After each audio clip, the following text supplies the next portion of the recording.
Bonjour à tous et bienvenue sur Low Class TV, la chaîne où on review l'intégralité des épisodes de Pokémon. Parce que t'as Low Class ou t'as pas Low Class. 20e épisode, le fantôme de la jeune fille.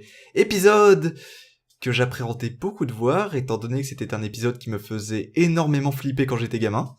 Et au final... on va en parler. Alors, suite au retour du Pokégroup de Porta Vista, ils arrivent au port de la Bien-Aimée, au port du pic de la Bien-Aimée, je crois que je me trompe, je crois que c'était le pic de la Bien-Aimée. Là-bas, Pierre et James vont apercevoir au loin une jeune fille pour laquelle ils vont avoir un coup de foudre. Cette jeune fille s'avère serait le fantôme d'une jeune fille qui est morte il y a 2000 ans, et dont le corps aurait fusionné avec la pierre. Il va s'avérer qu'ils vont revoir son fantôme. Ce fantôme va essayer de les envoûter, de les kidnapper, en fait on sait même pas c'est quoi la finalité. À partir de là, le groupe et la Team Rocket essaieront de sauver James et Pierre. Ils vont se retrouver face au fantôme de la jeune fille qui est en fait un fantôme Minus, vont l'affronter, et voilà. Donc cet épisode, j'appréhendais beaucoup et au final, c'est plutôt bien.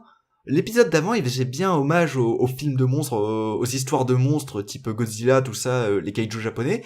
Là, c'est bien type horreur, pas vraiment horreur, mais épouvante. Et je trouve que ça marche bien. Je trouve que ce qui marche le mieux dedans, ce qui renforce tout ce qu'essaye de faire cet épisode, c'est les OST. La musique fonctionne très bien.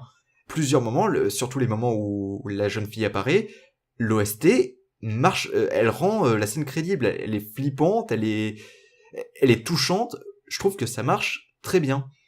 Donc après, en tant que tel, j'avais un peu peur aussi quand j'ai vu qu'en fait, je comprenais pas le but de Phantominus, avant de me rendre compte qu'au final, c'est juste un gars qui aime juste entretenir la légende de la jeune fille et se faire de la thune. Donc quand tu comprends ça, je te rends compte que ouais, tout ce qu'il fait, le fait qu'il se déguise en vieille, qu'il vende des prières, tout ça, c'est assez cohérent. Après, Phantominus, le fait qu'il parle, bon, ça je sais pas d'où ça sort, mais bon, je veux bien passer.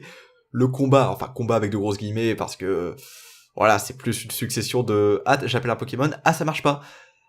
est plutôt drôle, ça marche plutôt bien, ils se permettent de faire des trucs genre invoquer une mangouste, fusionner un Florizarre avec un Tortank. Non, franchement, c'est plutôt bien. Après, ça reste du Pokémon, donc c'est relativement basique, c'est pas, je vais pas dire, waouh, c'est un grand épisode, c'est génial, mais, en soi, je trouve que ça marche plutôt bien. Les OST sont cool, le développement se suit de manière cohérente, pas comme l'épisode La beauté et la plage, voilà, on y revient. Non, pour moi, c'est bien. Et je suis content, parce que j'ai pas eu peur cette fois. Et voilà. Personnellement, je trouve que c'était un bon épisode. Et j'ai hâte de voir la suite. Voir si c'est aussi bien que dans mes souvenirs. Allez, à la prochaine.